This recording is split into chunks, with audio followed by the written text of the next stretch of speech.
Lincoln Park residents got a chance to share their voices about reconstruction of a major street in their neighborhood.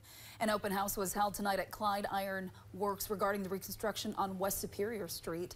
Design team members joined the community to discuss the future of the stretch of road between Carlton Street and West Michigan Street. The plan for the area includes resurfacing the street and improving pedestrian access with new traffic signals, among other renovations. All of that input we've been putting together and trying to find a balance of how we can meet the desires and goals of the people that live, work, own businesses, property along the corridor, and meet the goals of the grant. A federal grant helped to make this project happen. Construction is expected to take place from 2025 to 2028.